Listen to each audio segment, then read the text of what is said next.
15 reasons why med school can be so hard for some of us.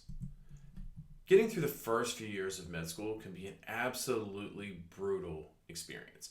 This is true for a certain subset of med students, but they're usually hidden and feel like they're all alone, they're suffering in silence, and certainly not posting about their struggles on social media or wearing a t-shirt saying, hey, I was valedictorian in high school and now I'm getting wiped out by med school. They don't know what's happening or how to fix it. So today, we're going to talk about 15 of the main reasons that I've collected over the years, explaining why med school can be so hard for some students. Solutions can come later. First, we need to understand the problem with study-related issues before we can fix the problem. Number one is simply that med school is not built right. Let's call it what it is. It's cumbersome, it's brutal, it's inhumane. The fact that everyone agrees that it's like drinking out of a fire hose is insane. So if you feel like you're drowning, that makes sense. We can't fix the system. So at StatMed, we believe we have to start with methodology, with equipping students with the tools to manage the main problem with med school design, which leads us to problem number two. There's so much so fast coming at you all the time, and you're required to know all of it. We call this the speed, volume, density equation. So then it becomes a matter of how best to receive, organize, encode, retrieve all of this information.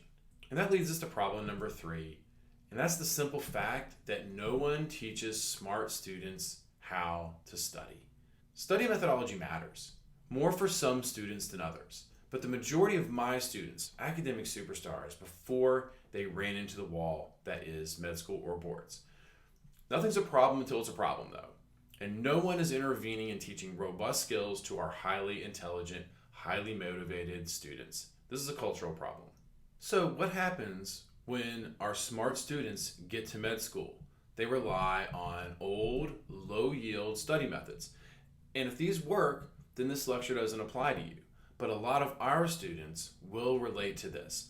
Old methods that just aren't good enough include rereading, recopying, reviewing, underlining, highlighting as they read, maybe watching and rewatching videos passively.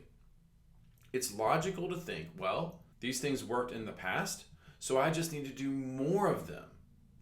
It's logical, but for a lot of our students, we need to replace these low-yield methods with high-yield methods. So I sort of equate this to a lifeboat. So let's say we have a lifeboat, and the lifeboat holds 3 people.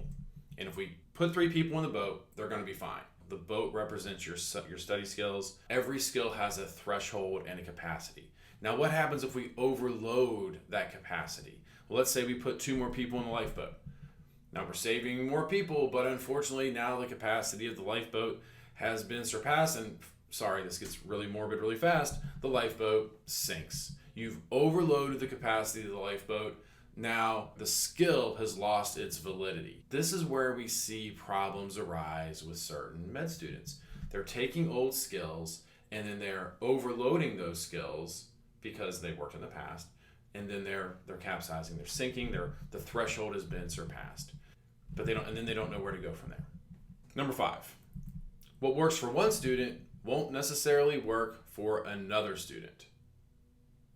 It's logical to look at what someone else is doing and say, I want to do that too, especially if that student seems like they're about as smart as you and maybe they're doing it in a way where they have a lot more free time or doesn't seem like they're struggling.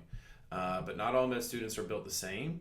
Different students need different skills. I think it's just important that we sort of embrace this and understand this. Number 6, cramming.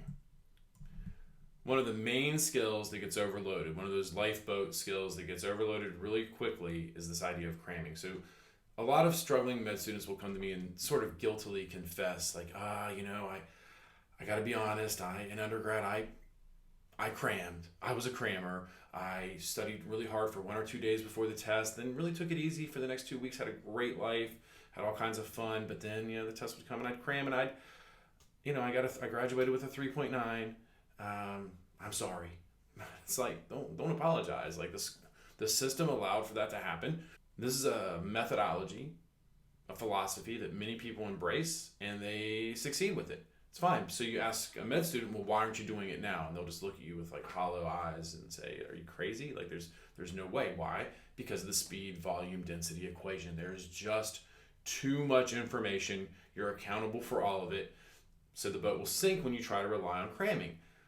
So we need to learn better methods to study deliberately and effectively and efficiently every day across the spectrum. Number 7 is sort of the opposite of this. So maybe somebody wasn't a crammer before. Maybe instead they spent way more time than their peers to get great grades. And you ask them, why don't you do this anymore in med school? And they look at you horrified and they say, are you crazy? There's no extra time. I can't spend more time than my peers because all of our time is accounted for. And they're right. This again speaks to a need for methods that are more effective and efficient. But I think another huge issue students face is finding the right intervention at the right time. So let me illustrate 4 scenarios here using a somewhat elaborate metaphor, so just humor me. So we have our med student.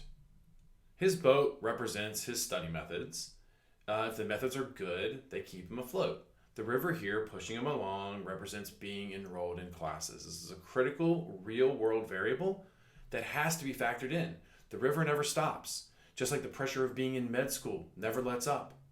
So in scenario 1, there are no leaks in his boat. He just keeps going down the river. Good for him. This accounts for a large percent of med students.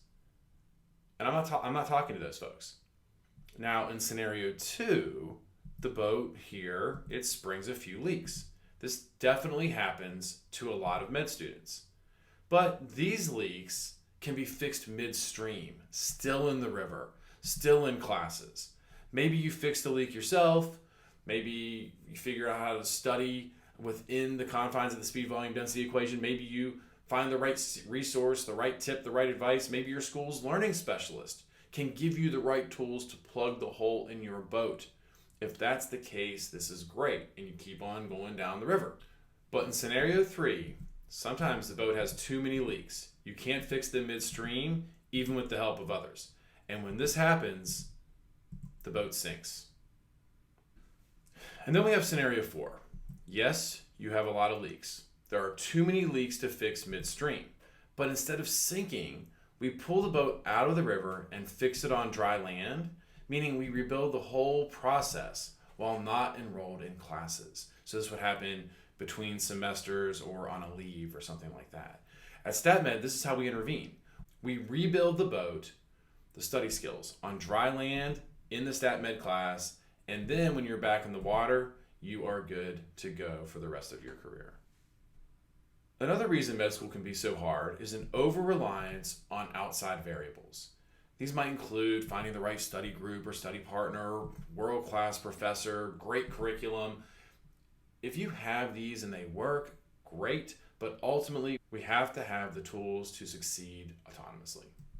Number 10 is the trap of familiarity. Old study methods reinforce familiarity, which in other academic arenas might be exactly what is needed. But at this level, how does robust familiarity treat you on test day?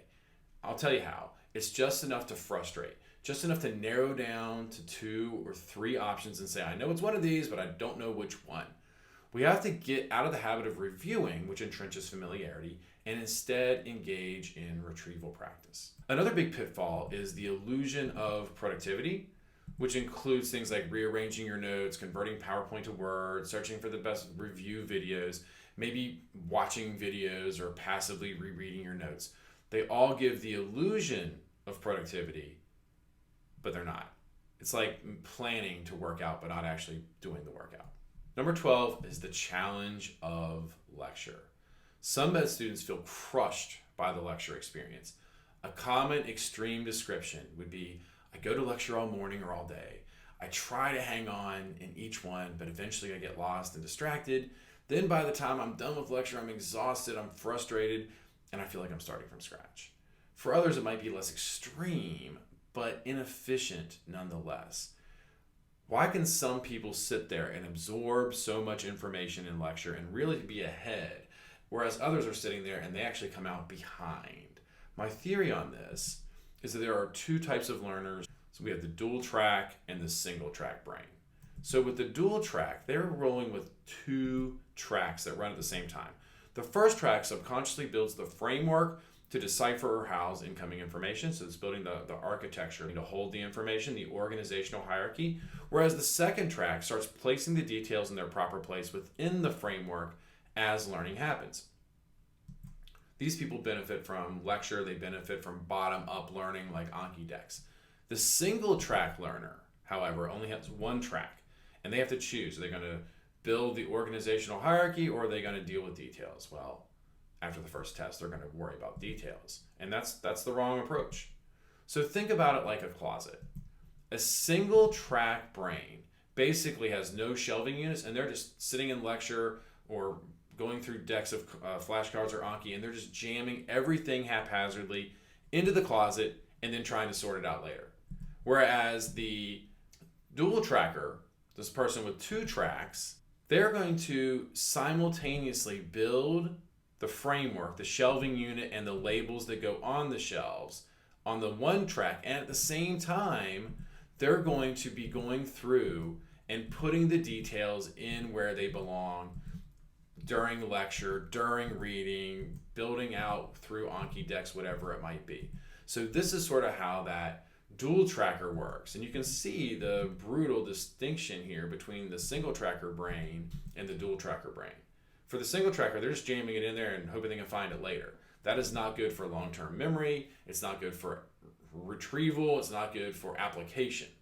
Even if it's in the closet, if you can't find it, what good is it? And obviously it's inefficient. So how does that translate into a lecture-based learning experience? Well, the single tracker will sit there and lecture, and as the information is being disseminated, it's all just a flush line of bullet points. They can't see what the main topics are and the subtopics. They might not be able to see the distinctions between it.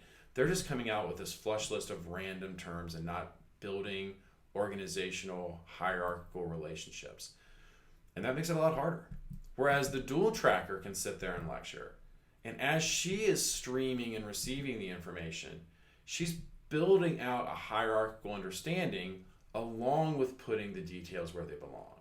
So the intervention here is to learn a strategy where a single tracker can emulate a dual tracker. This is a complex skill. I can't disseminate that in a 20-minute video.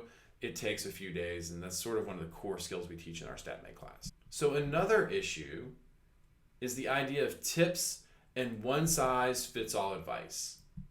This includes things like preview or pre-read before lecture or before reading. I've never seen this taught in an effective way. If you can do something to extract framework, great. Anything else is probably a waste of time. Concept maps. It falls under the category of recopying notes in a fancy way that's going to facilitate review instead of retrieval practice. Again, if any of these things work for you, that's great. But I'm talking to the people where these things are not working. Anki decks, again, is one of the most popular things we hear about in med school today. It's great for the bottom-up dual-track learner. Usually terrible if you are a single tracker and you need to learn from big picture inward. Making a schedule.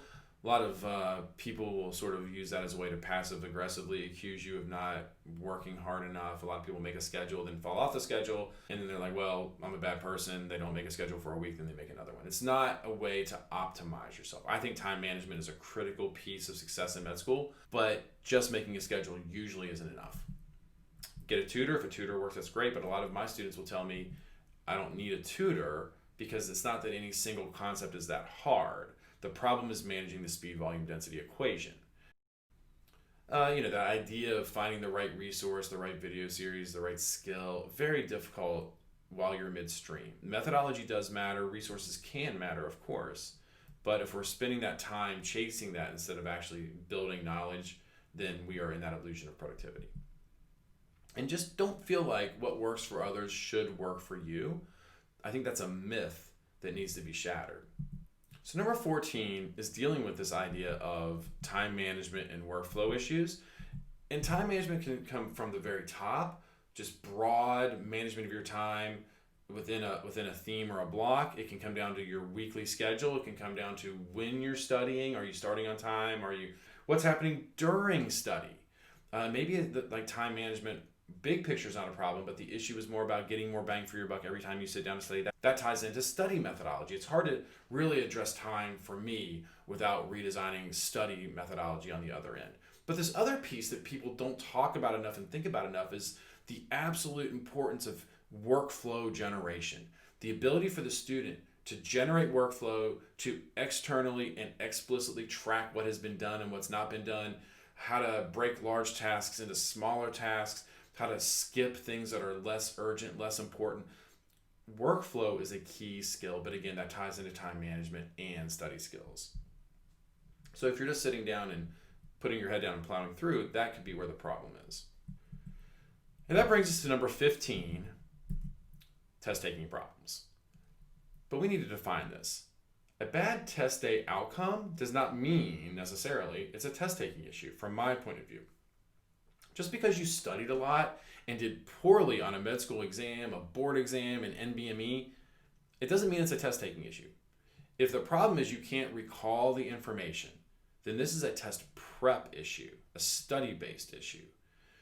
And that ties into everything we've talked about so far. But if it is a translational issue where you're not taking the stuff you know and you're not plugging into the design of the question properly, and you're making misreads, misinterpretations, you're twisting clues, you're rounding clues down, you're narrowing down to 2 and liking A and talking yourself out of A and going to B and you know less about B, these are test-taking issues. We can absolutely predict the types of issues bad test takers make and therefore fix them. But it's important, especially in the first 2 years of med school, that we understand the sort of difference between a study-based issue and a test-based issue. So in conclusion, not all med students are the same and thus should not be treated the same. A certain subset will struggle based on predictable patterns. Therefore, we can build and teach strategies to offset these issues. And you can, of course, build your own solutions based off of these problems. We have to understand problems first before we can solve them. You can explore our website and our YouTube channel where we talk about some of these solutions in varying depth, or you can take our StatMed class where we pull your boat to the side of the river and completely rebuild your study system. Feel free to contact us to chat so we can hear your story, answer your questions, and see if StatMed can help. Thanks for watching.